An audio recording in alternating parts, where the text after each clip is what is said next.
Bonjour à tous et bienvenue sur Middle-earth SBG France. Je suis encore chez Carpu. Encore salut. On se retrouve pour la troisième vidéo de présentation des équipes pour le tournoi de qualification par équipe au French Wargame Café. Ouais. Il nous en restera encore 3 après. On est au milieu. Ça fait des longues sessions. On va attaquer la présentation de l'équipe de France 1 avec en capitaine Ben Drums et ses 3 partenaires qui sont Dark Michael, Masterpin et l'Auvergnat. Si vous voulez retrouver plus d'informations sur ces joueurs, je vous invite à aller regarder la première vidéo de présentation du tournoi de qualification.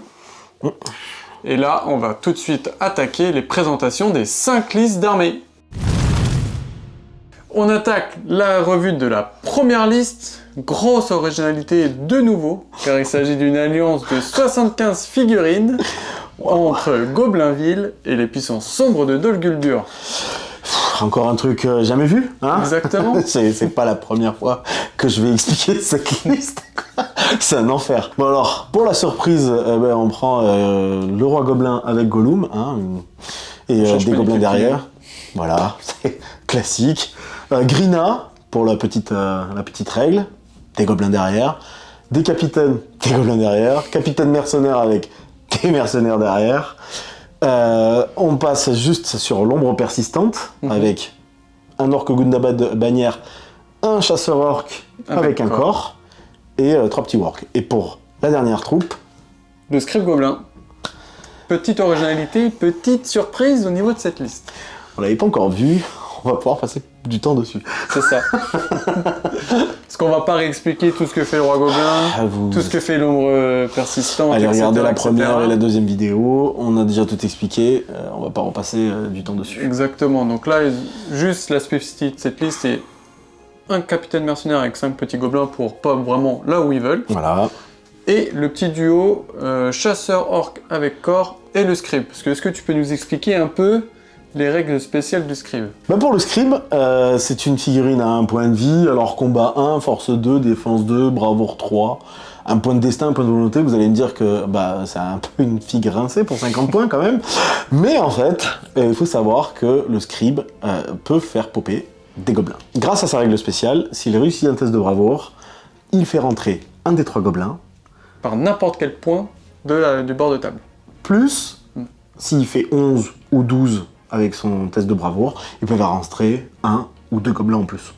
Ouais, donc assez sympa pour aller chercher des objectifs qui sont éparpillés sur la table, quoi. Et vous me direz que du coup la bravoure 3 c'est hyper bien, sauf que il a mis un corps. C'est ça, donc il passe de bravoure 3 où ça fait déjà plus de 50% de réussir son test. Donc là on passe à bravoure 4, encore mieux, quoi. Voilà, donc il peut faire rentrer peut-être un peu plus de gobelins que prévu. Et en plus il a encore un point de volonté, donc il peut vraiment... il peut assurer le coup. Il peut assurer le coup. Donc c'est comme des mercenaires, sauf que là ça rentre un peu partout sur la table. Pense à des scénarios comme la traversée, ou comme le campement. Comme le camp, ouais. Là c'est cadeau. C'est golden. Mais bon, l'inconvénient de cette règle-là, c'est que tous les gobelins qui rentrent en plus accélèrent le seuil de démorisation. Donc, faut quand même faire attention à où est-ce qu'on les fait rentrer, quand est-ce qu'on les fait rentrer, etc., etc. Parce que ces gobelins qui vont mourir, ils seront dans ce seuil du coup. Donc un choix assez intéressant pour ce Goblinville, ça change aussi un peu des 2 autres. On a fini du coup cette revue, on va pas s'épancher plus que ça. C'est solide. Je vous invite à regarder les vidéos précédentes et peut-être les suivantes. Et maintenant, on va passer à la deuxième liste. Jamais vu encore sur les vidéos, sachez-le. Une exclusivité à cette équipe-là, l'host de l'Empereur Dragon. Incroyable. Une host de 42 figurines, donc on diminue, on est passé de 46 à 44, là on arrive à 42 figurines, avec encore une petite variante. Une petite variante, est-ce que tu peux nous la présenter? Alors, pour présenter cette liste encore hyper intéressante, nous avons l'Empereur Dragon, en tant que général, qui mène des guerriers dragons noirs, pour la surprise, un catrafractaire dragon noir avec tambour, un autre catrafractaire noir, bon, on s'en fout. Il va mener aussi, il va y avoir aussi Rutabi, avec des guerriers, et 9 acolytes, et des acolytes avec hache. Ensuite, nous avons un petit capitaine, avec voilà, quelques guerriers, mais avec arc. Et pour la fin, nous avons le chevalier dragon, avec 6 guerriers dragons noirs. Donc là, on a encore une liste beaucoup plus agressive, parce qu'on troque Brorgir pour un chevalier dragon, donc on troque la magie pour un combattant qui tape quand même sévère, parce qu'il a quand même combat 5, 3 attaques, des points de puissance pour faire des frappes, il peut regagner des points de puissance sans tuer des héros. Donc en plus, il est à pied, donc on peut lui mettre 2 soutiens derrière pour avoir une ligne à 5 attaques, en fait. relance avec la bannière, relance avec la règle spéciale de la Légion, c'est vraiment cool. Ça fait du lourd. Et puis à côté, on a une phalange avec 9 acolytes devant, donc arme de jet, 2 attaques, force 4 avec la taille de la hache. Ça va taper sévère quand même. Ah oui, c'est une liste, là, on est sur du brutal. Hein. Et puis en plus, on a 2 petits archers, hein, qu'on voit pas d'habitude, mais 2 petits archers, on suppose que ça sert pour la piste d'objectif quand les objectifs sont derrière. Et puis pour menacer aussi un peu une monture, etc. Voilà. C'est toujours bien d'avoir des petits archers. Toujours intéressant, c'est pas les meilleurs archers, mais ils sont là. Ouais, ils tirent à 4+, ils tirent à 4+, ils ont quand même une défense de 5, donc on va pas s'épancher non plus sur cette liste.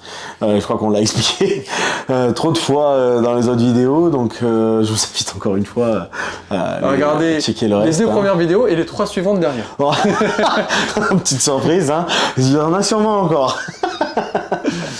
une petite variante avec beaucoup plus de punch, un peu moins de nombre. Mais ça a l'air quand même solide. C'est ça. On va maintenant passer à la 3e liste. Une nouvelle légion légendaire exclusive à cette équipe-là. Ça va être la légion légendaire des Rangers de Faramir, les Rangers de l'Italien. Une liste d'armée avec 49 figurines, donc avec un sacré nombre. Presque à 50. Est-ce que tu peux nous la détailler? Sans surprise, nous avons comme le leader Faramir Arc monté sur son cheval, des Rangers, un guerrier avec bannière et arc, guerrier de Minas Tirith. Ça fait toujours plaisir. Ça fait toujours plaisir. On s'assuit avec notre warband qui est Frodon, Sam, Gollum. Car c'est l'obligation de la Légion légendaire. Ça a été faqué, donc c'est obligatoire maintenant. On a Malblung, Amborn, Madril, Damrod, des Rangers à l'appel, et un autre guerrier de Minas Tirith avec bannière. C'est ça. Donc on se retrouve quand même avec une liste avec 2 bannières, pour pouvoir faire quand même 2 petits effets bannières un peu partout sur la phalange et pour assurer les points sur certains scénarios. C'est ça. Assez cool. Ouais, c'est une liste, bon bah on connaît, hein, c'est-à-dire que c'est full tir. Les gens vont passer leur temps à cacher leur bannière, à cacher... voilà, donc tu combats 4 partout aussi, hein, faut le dire. C'est intéressant que Faramir soit monté à cheval. Au final. Ouais, pour avoir un petit bonus de cavalerie ou pour fuir un gros héros, ça peut être pratique.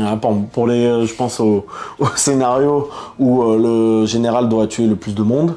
C'est pratique. Mais dans cette liste, il a quand même accès à Frodon, avec l'anneau, donc qui va pouvoir servir de garde du corps à Faramir. Dans les films, dans les bouquins, normalement c'est l'inverse. Mais dans le jeu, ça fonctionne comme ça.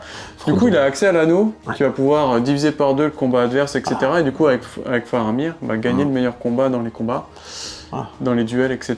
Donc c'est quand même assez pratique. Ah bah oui, après il bouge quand même que de 4 ce Frodon. Ouais, mais bon, comme tu tires et que tu avances de moitié, bah, tu avances au même rythme. Hein. Si on doit préciser, il aura Dar et la cote de Mithril de base dans son profil. Il y a quand même la petite puissance de Sam. Un petit combat héroïque gratuit, que si Frodon est dans un combat. Et Sméagol aussi, si on peut parler de la figurine de Sméagol. Ouais, ça peut toujours apporter 2 petites attaques, combat 4, force 4. C'est toujours bon à prendre. Pour le prix que ça coûte, c'est limite cadeau. C'est ça. Il n'y a pas de malus à avoir Sméagol dans l'armée s'il y a Frodon et Sam, donc de toute manière, c'est une figurine du bien comme une autre, quoi. C'est pas comme Denethor où il faudrait faire un test de bravoure, etc. Donc ça fait toujours plaisir. Exactement. Donc une grosse force de tir. Attention quand on va aller attaquer Faramir, parce qu'on va voir l'anneau qui va tourner autour de lui, donc il faudra être bien sûr de son choix et du moment pour y aller. Et puis par contre, si les combats se passent mal, ça peut très mal se passer pour cette armée-là, parce que c'est quand même défense 4. C'est quand même défense 4, effectivement. Donc, à 49 figurines, on peut se dire quand même qu'il peut tanker, mais si on tombe sur une figurine, sur une armée aussi nombreuse...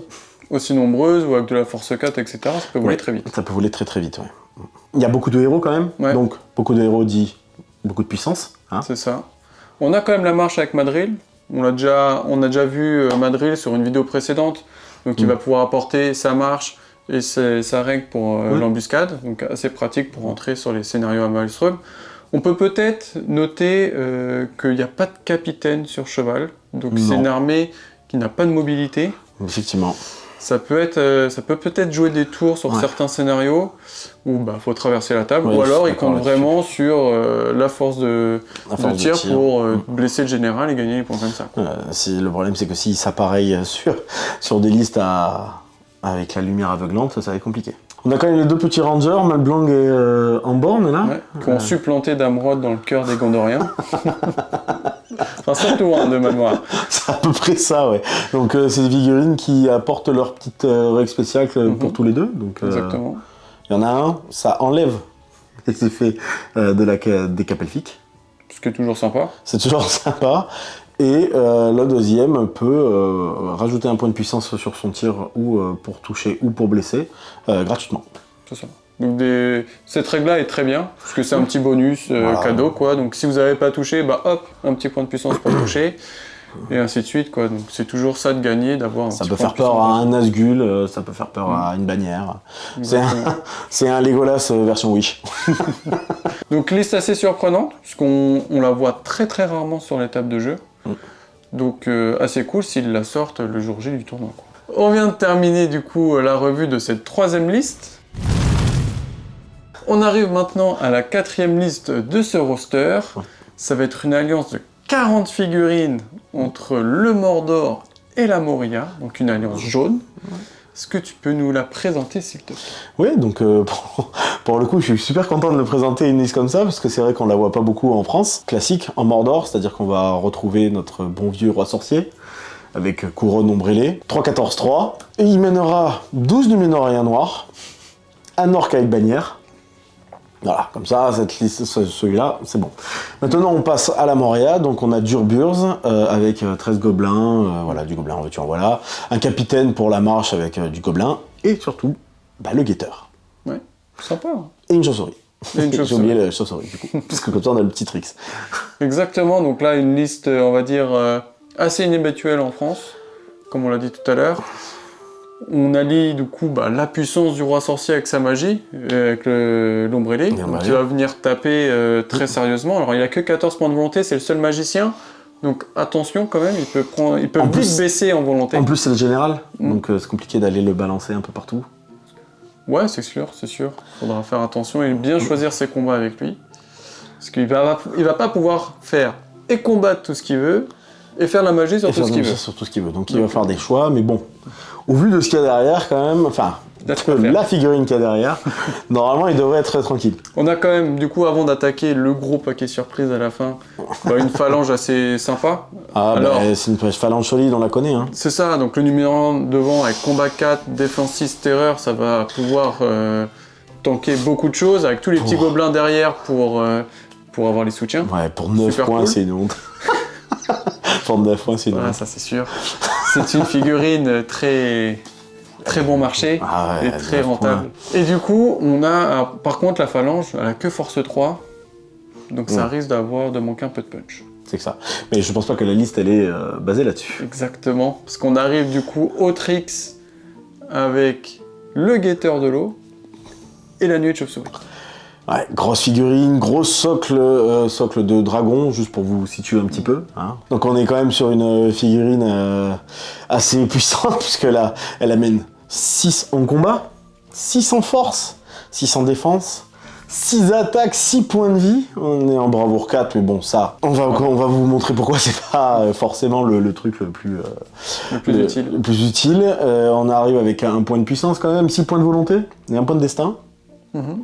Donc assez résistant à la magie. Ah ouais. Parce qu'en plus, il a la règle spéciale résistant à la magie. Résistance à la magie. Il a aussi la règle spéciale du roi sorcier qui fait -1 en bravoure à tout le monde autour de lui. Donc là, il va pouvoir faire 2 bulles quand même de 12 pas pour mettre -1 partout. Ça va être très très fort en cas de démoralisation. Alors il faut rappeler quand même les Numénoriens noirs avec la terreur. Donc on voit déjà que pour aller les chercher, on aura -1 en bravoure. Petite spécificité du guetteur, c'est que il va pas être déployé en même temps que toutes ses troupes amies. Il va être gardé en réserve avant le début de la partie, et le joueur va, après le jet d'initiative, va pouvoir choisir si le guetteur rentre ou non. Et à partir du tour auquel il décide de le faire rentrer, il va devoir jeter un dé, et sur un 3+, le guetteur va rentrer. S'il le rate, il va devoir tenter au tour d'après, ainsi de suite, jusqu'à temps de faire un 3+. Et à ce moment-là, le guetteur va pouvoir popper n'importe où sur la table, repousser un peu les figurines qui sont sur le chemin, parce que ça va foutre un gros bordel sur la table, je vous le cache pas. Un gros faut le centre, on pose la galette et on mettra toutes les figurines autour de lui. Exactement. Du coup, lui, dès qu'il rentre, il va pas pouvoir bouger, mais il va pouvoir quand même tirer avec ses petites tentacules, donc il va avoir un des 6 tirs par tour. Et toutes les figurines qui touchent, si elles ne sont pas tuées, sont ramenées directement en contact. Voilà, donc c'est une touche de force 3. C'est ça. Et si le guetteur est en combat, il peut quand même tirer.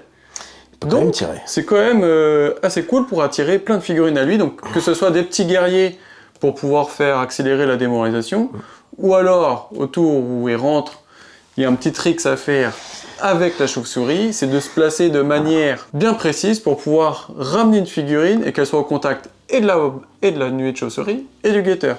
Comme ça, vous avez combat 6, vous avez un meilleur combat, parce que la nuée de chauve-souris divise par 2, et vous avez 6 attaques plus 2 de la chauve-souris pour aller mettre des tatanes aux héros que vous voulez tuer. Donc le guetteur, il n'a pas de strike, mais finalement, il n'en a pas besoin. C'est ça. Donc avec 6 attaques, il peut quand même one-shot un gros héros, au final. Il peut one-shot quasiment n'importe quoi. C'est hyper intéressant.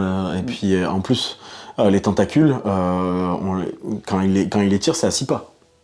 Donc il peut aller chercher des figurines qui sont assez loin. Assez loin, quoi. Et bien protégées.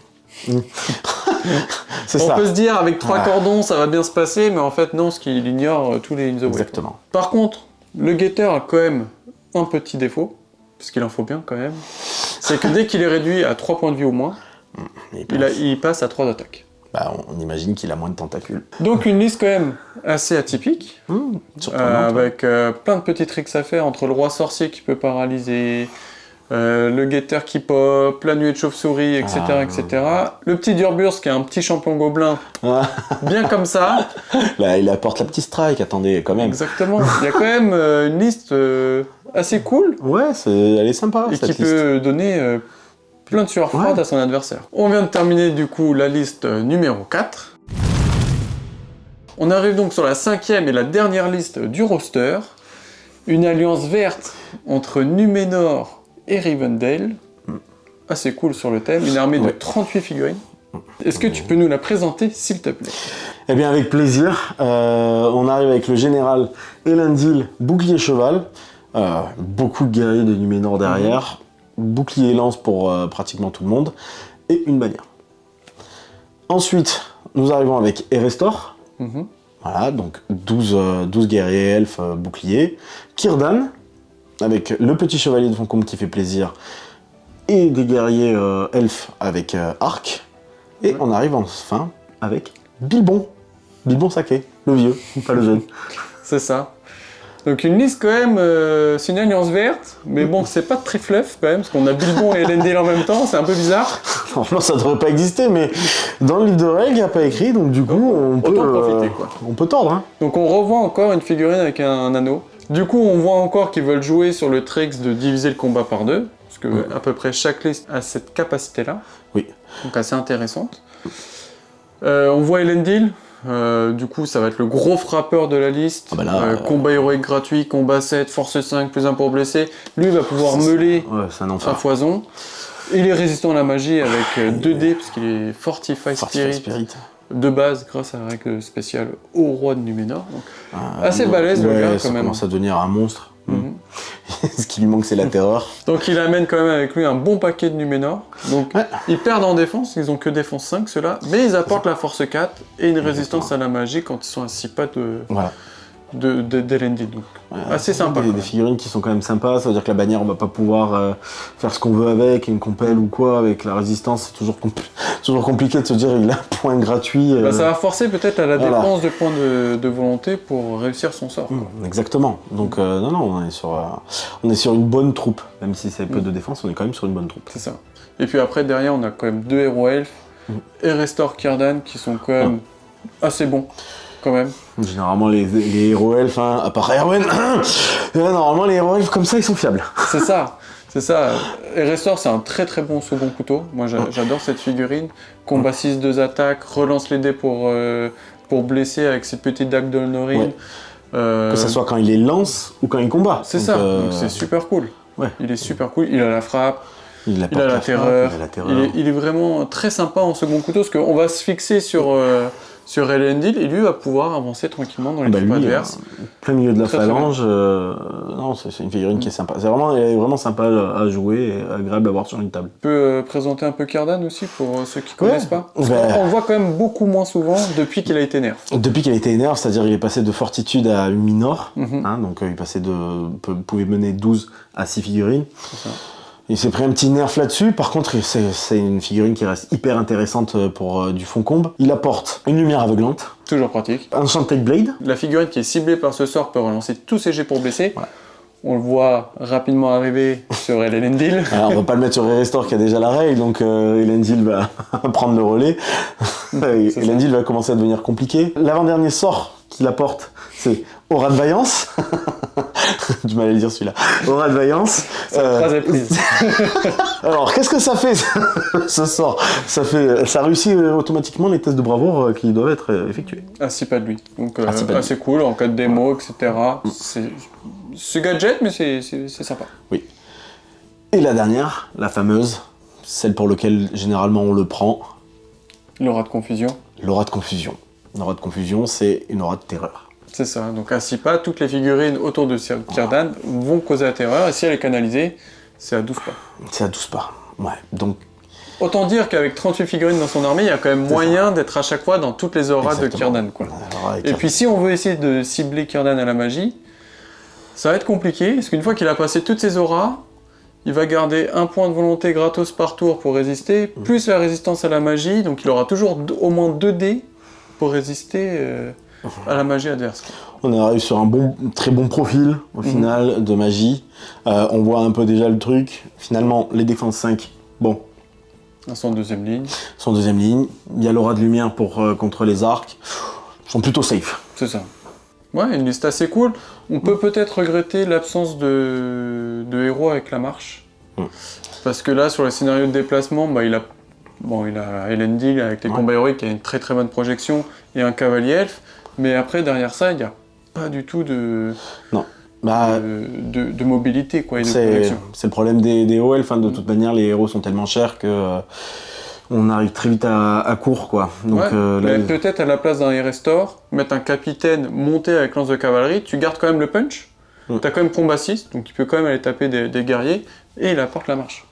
Exactement. Mais là, je pense que c'est plutôt une armée défensive, donc il va pas se projeter effectivement hyper loin, mais généralement les joueurs qui ont la lumière se disent que ils peuvent tanker le plus possible et du coup ils ont pas la marche. C'est un choix. On a donc terminé la revue des 5 listes. On va pouvoir maintenant passer un peu au débrief de ce roster et à la présentation des différents match-ups durant le tournoi. Qu'est-ce que tu penses un peu de ce roster, de comment il est construit et comment il va pouvoir être joué? Alors, on a vu 2 listes qui étaient prises pratiquement par tout le monde, en tout cas dans les vidéos précédentes. Je vous invite encore à aller revoir les autres vidéos. Mais on arrive aussi avec 3 autres listes qui sont quand même intéressantes, originales. Et originales, oui. C'est ça, donc au final, qu'est-ce qu'ils vont choisir, qu'est-ce qu'ils vont pas choisir? Il y a débat, il y a vraiment sujet à débattre. Clairement, là, on sait pas trop quelle est la fake list parmi tout ça, quoi. La Ranger, peut-être. Ou la Numénor. La Numénor. Ou le Getter, parce que parfois c'est assez compliqué à le mettre en place. Je vois mal les 2 autres être mis de côté. Peut-être l'Empereur au final, parce que... Peut-être l'Empereur au final.